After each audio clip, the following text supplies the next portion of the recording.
Thanks to China, we now know the range, the specifications, the details of the new Hyundai EO, which has been spotted testing in numerous countries around the world.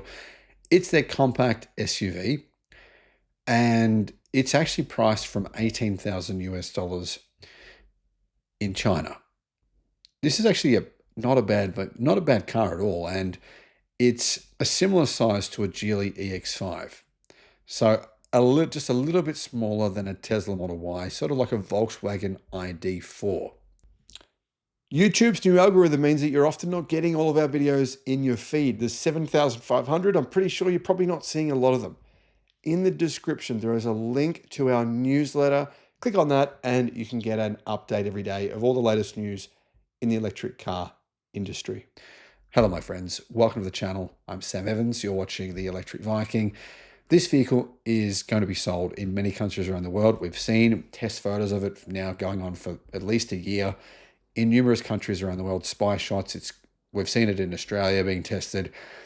Anyway, it's going to be built by Hyundai's joint venture partner, BAIC Motor in China. And this is what legacy automakers are doing now. They're getting their Chinese partners to build cars to sell globally because it's just so much cheaper to do it that way. And they make pretty good cars too. Previously known outside of China as the Hyundai Elexio, this is Beijing Hyundai's first pure electric SUV. And it's meant to, CNF process this, spearhead the joint venture's comeback in the Chinese auto market. The truth is Kia and Hyundai, they've been really struggling in China. That's a fact. For example, Hyundai, they built a $1.2 billion car factory in China, and 2 years later, they sold it. And 2 years later, they sold it for a fraction of what it cost. I think they sold it for about 200 million, and it cost them 1.2 billion. And the reason they sold it was just because they couldn't sell enough cars in China. The Hyundai EO is available in 3 versions. There's the Fun, the Smart, and the Tech. Prices start at 18,000 US dollars. So what do we know about it so far? Well, as you can see, it is kind of an unusual looking vehicle, but I think not bad. It's certainly a little different than many EVs in this sector. It uses Hyundai's eGMP Electric Global Modular Platform. It's 4,615 millimeters long and 1,875 millimeters wide. It's almost exactly the same size as a Geely EX5. Very similar in size to a Toyota RAV4 as well. Now, the base model has a 160 kilowatt motor, front motor. I'm not sure why it's front wheel drive, but anyway, it's front wheel drive, 160 kilowatt, 215 horsepower, and torque is 310 newton meters. It comes with lithium iron phosphate batteries. There is actually 2 different battery pack sizes. A 64 kilowatt hour battery is in the base version for 18,000. Then the more expensive version for a few $1,000s more is an 88 kilowatt hour battery. So quite a big battery actually, an 88 kilowatt hour battery. Range. Okay, that base model gets 540 kilometers of CLTC range. So probably will be about 410 to 420 kilometers of range for the base model. Really not that competitive with other cars, emerging cars in that segment, but it's not too bad.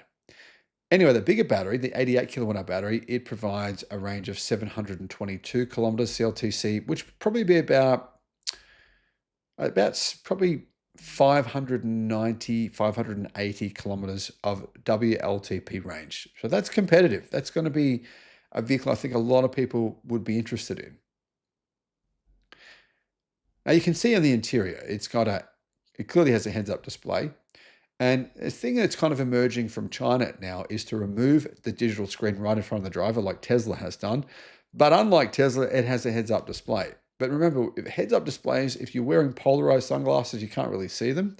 So you just got to keep that in mind, otherwise you're not going to have a screen right in front of you. It does have a really big screen though going across the car from the sort of the middle of the section of the car and for the passenger, which does look pretty nice, I think.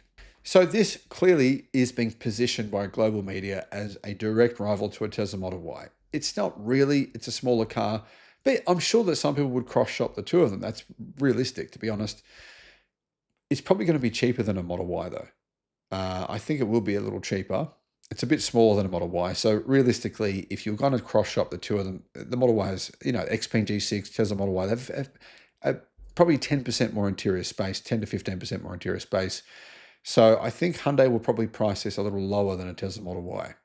Probably my guess would be 5 to 10% cheaper. And of course, they make it in China, so it's going to be more affordable for them to manufacture it in China. That does rule it out for one country, though, the United States. Unfortunately, you guys are probably going to miss out on this one. Let me know your thoughts, guys. What do you think about this car? Is this something that would interest you? What do you think of the design? Let us know in the comment section. The Sydney EV International Motor Show. If you want to get a 50% discount on your tickets, all you got to do, click the link in the description and use the promotion code that's in the description. Just copy and paste that. Now, I should mention there's only 200 tickets available per day. So if you go to use the promo code and you can't get a ticket, wait till the next day. Don't wait until the day before the show to get your tickets, because otherwise you'll probably miss out on getting the 50% discount.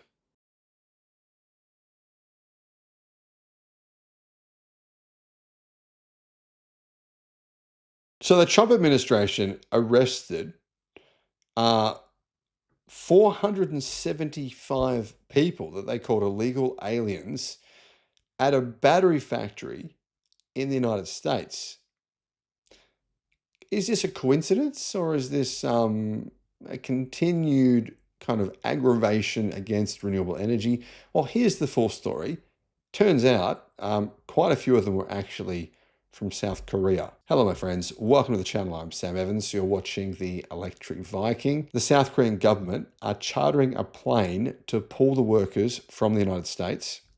According to ICE, basically the government's division where they have people that go around and find all the illegal aliens.